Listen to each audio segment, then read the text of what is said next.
vei învăța despre structura repetitivă pentru. Forma acestei structuri este următoarea. Pentru, variabilă, primește valoarea inițială, merge către valoarea finală, execută structură, iar la sfârșit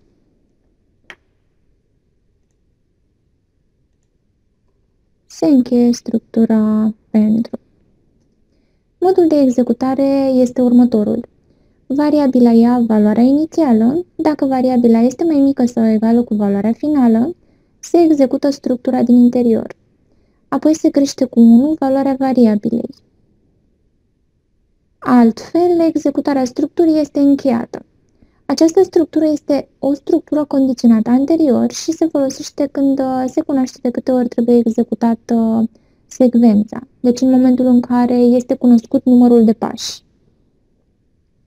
Acum să vedem câteva exemple. Primul exemplu, se citește numărul n, să se efectueze suma primelor n numere.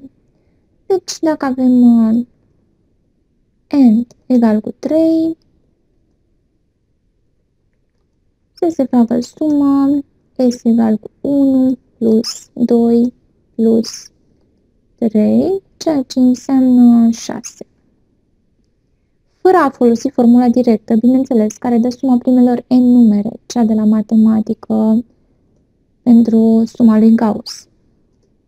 Asta înseamnă că luăm o variabilă s în care calculăm suma, variabilă care inițial primește valoarea 0 și trebuie și ea declarată, și luăm o structură repetitivă pentru, în locul variabilei de mai sus, luăm variabila i, care și ea trebuie declarată. Este o variabilă de tip contor, deoarece de fiecare dată își modifică valoarea. Aceasta primește valori de la 1 către n. Prima valoare fiind 1, cea din șir, către cine merge. Dacă avem n termeni, înseamnă că merge către n, deoarece noi vrem să calculăm suma primilor n termeni.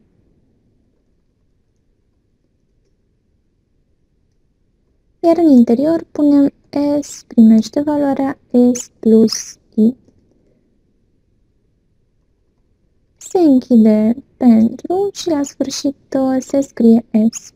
Deci în cazul în care avem n egal cu 3, suma este 0, i primește valoarea 1 prima dată, s primește 0 plus 1, deci 1. Se repetă din nou această structură, i-ul acum având valoarea 2, deoarece se crește cu o unitate în structura pentru valoarea variabilei, în cazul în care, bineînțeles, aici nu este precizat. Dacă precizăm 2 sau 3, înseamnă că se crește cu 2 sau 3 unități. Dacă nu se precizează, se crește doar cu o unitate. Suma este vechea sumă, adică 1 plus noua valoare 2. Deci până acum 1 plus 2, 3. Și pentru ultimul i egal cu 3 o să fie 1 plus 2 plus 3, adică 6. La sfârșit se afișează valoarea 6. Următorul exemplu, se citește n, să se afișeze primele n numere în ordine crescătoare. Deci pentru n egal cu 3, să se afișeze numerele 1, 2 și 3, fără virgulă între ele. Înseamnă că luăm un pentru de la i egal cu 1 către n, la fel ca forma de mai sus, doar că înăuntru avem doar scrie i. Sfârșit pentru și la final nu mai avem nicio afișare. Deci în cazul în care avem n egal cu 3, prima valoare este 1, se afișează 1, apoi se crește la 2, se afișează 2, apoi se crește la 3 și se afișează 3. În cazul în care nu punem aici spațiu, valorile vor fi afișate legat. Următorul exemplu, exemplul 3, să se calculeze suma S egal cu 0,1 plus 0,2 plus puncte plus 0,9.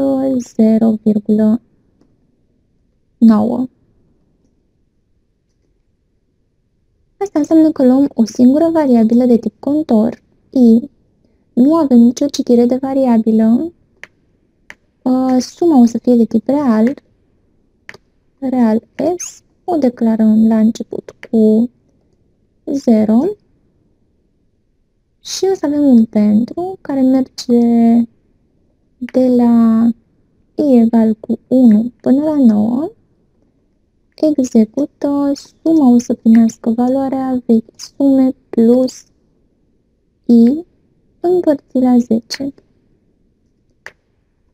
Sfârșit pentru, iar la final scrie S.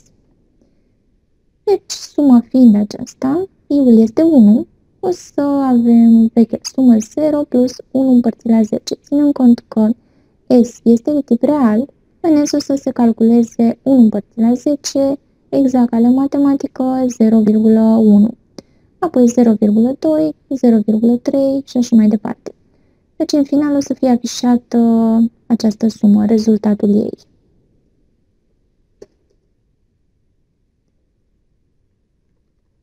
Exemplul 4.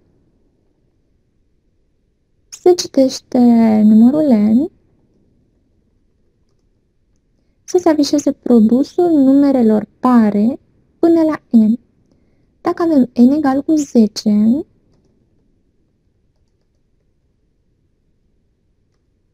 să se afișeze produsul lui 2 înmulțit cu 4, înmulțit cu 6, înmulțit cu 10. Deci trebuie să meargă din 2 în 2 sau trebuie să verifice dacă numărul este par. O să luăm cazul cel mai simplu, să verificăm dacă numărul este par. Luăm un contor I, deoarece avem structura repetitivă pentru și avem nevoie de acest contor, iar I-ul primește valori de la 1 către N, execută, dacă valoarea I este pară, atunci aceasta este verificarea dacă numărul este par,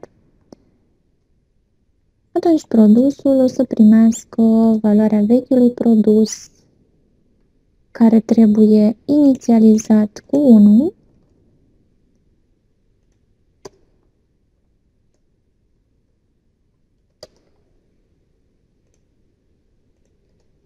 înmulțit cu I.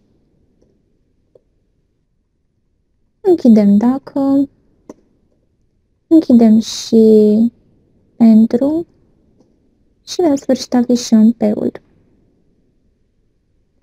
Deci dacă N este egal cu 10, I este egal cu 1, 1 mod 2 vede că nu este egal cu 0, deoarece 1 este impar și o să rezulte 1.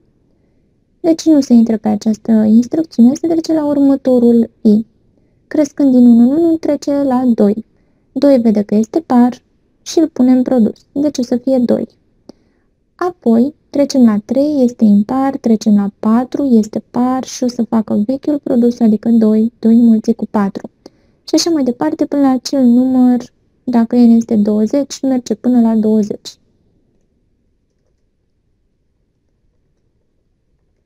Exemplul 5. Se citesc A și B, două numere, să se afișeze numărul A de B ori. Asta înseamnă că dacă avem numărul A egal cu 2 și B egal cu 3, să se afișeze A de 3 ori, adică 2, 2, 2. Facem un pentru de la I1 până la B, execută, iar de fiecare dată înăuntru o să scrie numărul A și punem și un spațiu între elemente. Și sfârșit pentru.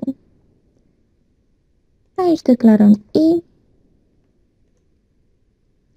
Deci dacă avem numărul A egal cu 2 și B egal cu 3, aici o să se afișeze A de 3 ori, cu spații între ele.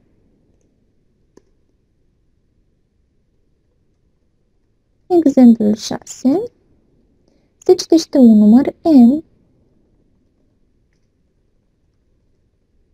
Să se calculeze suma S egal cu 1 plus 2 plus 3 plus puncte plus N.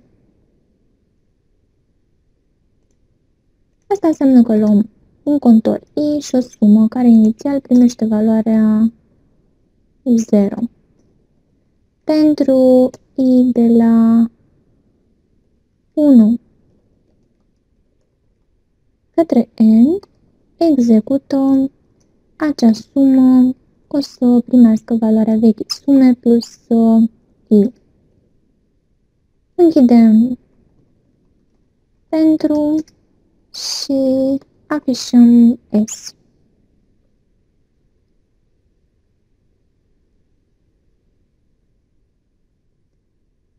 Deci dacă avem N egal cu 2, o să meargă I-ul de la 1 la 2, o să pună în sumă vechea sumă 0 plus 1, ceea ce înseamnă că este 1, apoi o să treacă la următorul I, adică 2, care este și ultima valoare, și o să fie vechea sumă 1 plus 2, ceea ce înseamnă că este 3, se iese din acest pentru, deoarece s-a ajuns la ultima valoare, și la sfârșit se afișează 3.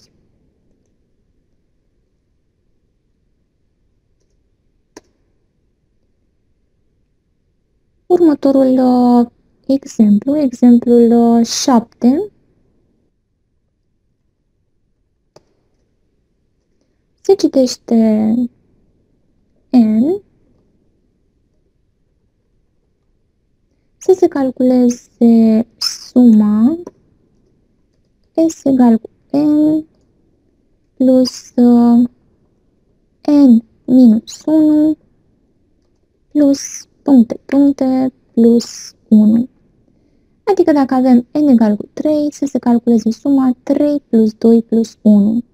Exact ce am de mai devreme, doar că în modul invers. Luăm un I ca și contor și o sumă pentru a pune elementele. Suma este 0 pentru I.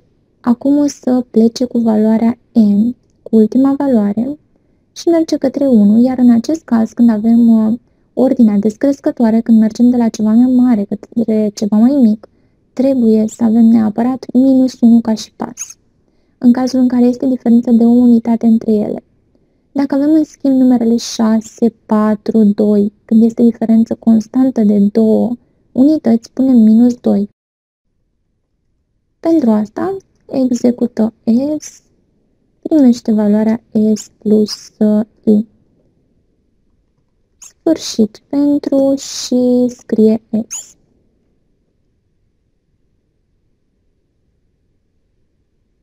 Deci prima dată, dacă avem n egal cu 3, prima dată o să plece cu valoarea 3, o să pună 3-ul în sumă, deci 0 plus 3 vine 3. Apoi scade la valoarea 2, în sumă o să pună 3 plus 2, 5, trece la ultima valoare la 1 și o să fie 3 plus 2 plus 1, adică 6, iar pentru ultima valoare nu o să mai intre pe pentru și se afișează 6. Și un ultim exemplu, să se afișeze numerele 20, 15, 10 și 5, utilizând structura pentru. Luăm întreg I, nu citim nicio valoare, o să avem un pentru I care primește valori de la 20 către 5 cu pasul minus 5 și execută, scrie I. Sfârșit pentru și nu avem nicio afișare la final. Iar ca temă pentru data viitoare să se calculeze suma primilor n termeni impari, iar a doua problemă se citește n și să se calculeze suma 1 supra 1 plus 1 supra 2 plus puncte 1 supra n. Și ne vedem la următoarea lecție, unde vom vorbi despre structura repetitivă repetă.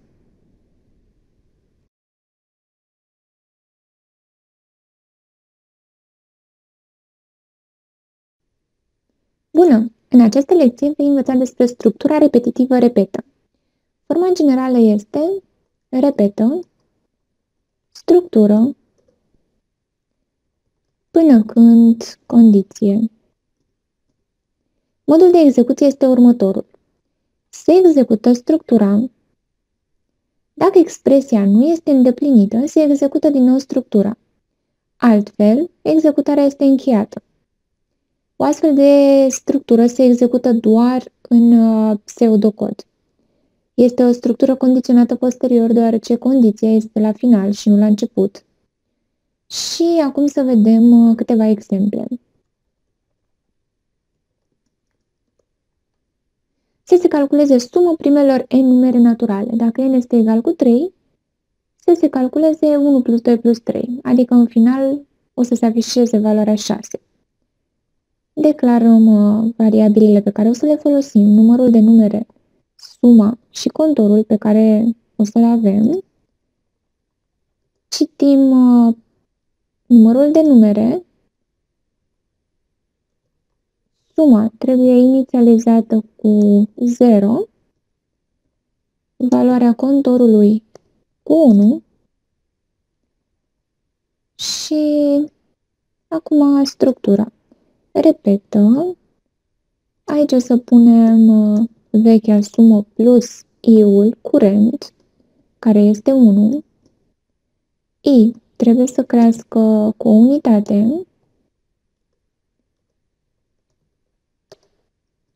Și la sfârșit, până când i este mai mare ca n.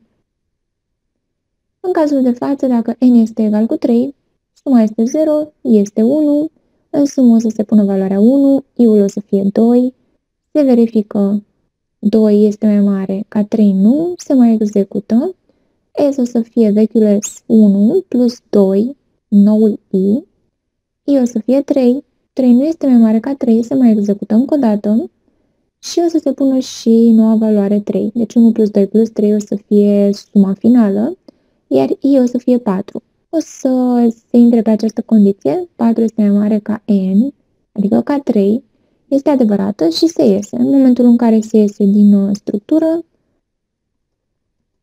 se scrie valoarea sumei s.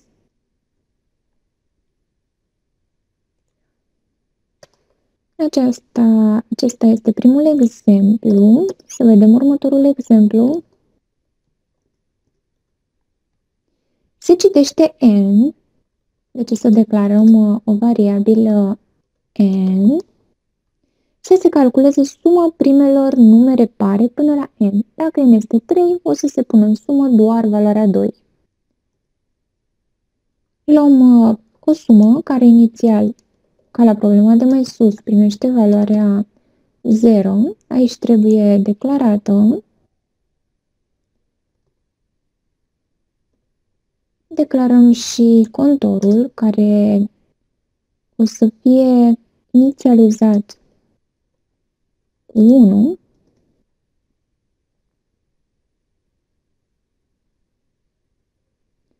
Și structura repetă. Punem o condiție dacă i mod 2 este egal cu 0, adică dacă i-ul este par, abia atunci să pună în sumă i-ul respectiv.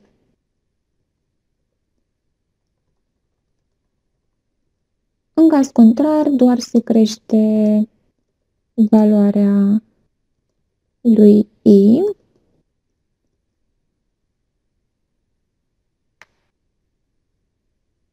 Și La sfârșit, până când I este mai mare ca N, și o să avem scrie S.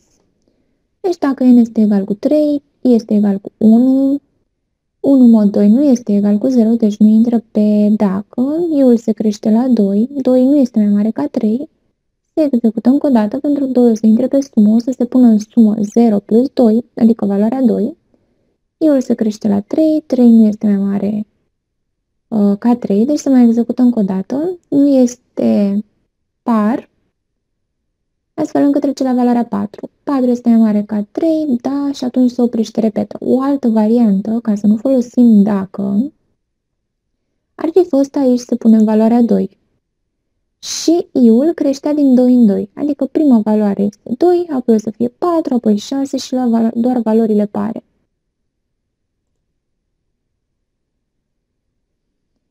Iar ca și temă, pentru data viitoare, sunt două probleme. Prima, să se afișeze toate numerele până la un număr N citit.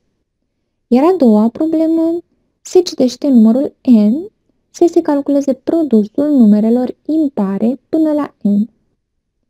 Iar noi ne vedem la următoarea lecție, când o să vorbim despre structura repetitivă execută.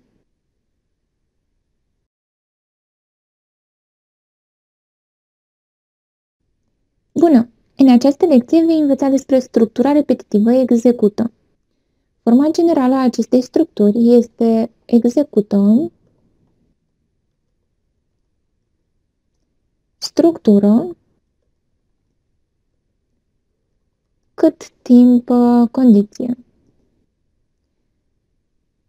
Are același mecanism de execuție ca și repetă până când, doar că secvența din structură se execută din nou dacă condiția este îndeplinită.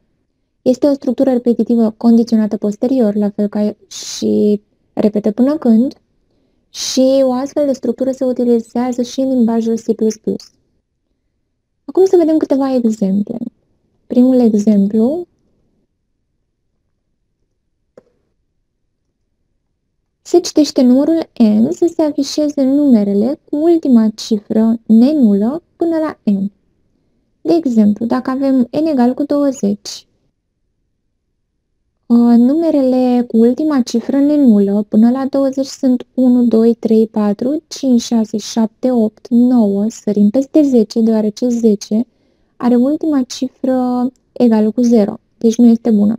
Apoi o să vină 11 și așa mai departe până la 19, iar pe 20 o să-l sară, deoarece ultima cifră este egală cu 0. O să avem variabila n și o variabilă i ca și contor, care trebuie să crească cu unitate.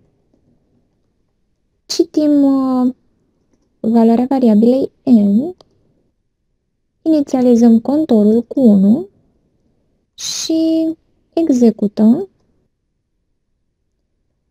Dacă numărul i are ultima cifră diferită de 0, atunci scrie i și lăsăm și un spațiu. În caz contrar nu se întâmplă nimic, închidem dacă și indiferent de caz trebuie să crească i-ul cu unitate. La final închidem cât timpul cu condiția aferentă, cât timp i este mai mic, egal cu n, și la sfârșit nu se afișează nimic, deoarece toate afișările au fost în interiorul structurii dacă. Deci dacă n este egal cu 11, i o să fie egal cu 1, 1 mod 10 este diferit de 0, deci se afișează 1, se lasă spațiu, virgula aceasta nu face parte din mesaj, și între variabilă și spațiu trebuie lăsat acest caracter, dar nu este ca și virgula afișată. Apoi i-ul devine 2, 2 este mai mic egal cu valoarea 11, da, și se execută așa, până la 9, toate valorile se afișează, iar pentru 10 Nu o să intre pe dacă, nu se afișează nimic, se crește la 11, 11 este mai mic egal cu 11 și se mai execută încă o dată și se afișează și valoarea 11. Următorul exemplu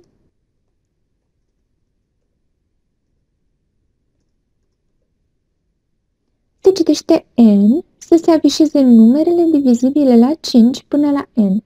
De exemplu, dacă avem n egal cu 15, numerele divizibile la 5 până la n sunt 5, 10 și 15. Pentru asta declarăm n, i, contorul, citim n, inițializăm contorul cu 1 și executăm, punem condiția de verificare a lui i, dacă este sau nu divizibil la 5. Dacă este divizibil la 5, atunci o să scrie i-ul, închidem structura dacă și, indiferent de caz, trebuie ca valoarea lui i să crească cu unitate. La final, cât timp i este mai mic egal cu n. La fel, nu trebuie să afișăm nimic, deoarece afișările sunt în structura dacă. Deci dacă avem n este egal cu 15, i-ul este egal cu 1, 1 mod 5 nu este egal cu 0, nu se intră pe afișare, se tot crește până ajunge la 5. În momentul în care ajunge la 5, vede că 5 este mai mic egal cu 15, 5 mod 5 este egal cu 0, îl afișează pe 5, lasă un spațiu și se crește până ajunge la 10. La 10 iar se afișează 10-le, iar apoi următoarea valoare care se afișează o să fie 15. Ca și temă, sunt două probleme. Prima dintre ele se citește numărul n să se calculeze suma tuturor numerelor până la n. Iar a doua problemă se citește numărul a să se calculeze produsul numerelor pare până la numărul a. Și noi ne vedem la următoarea lecție.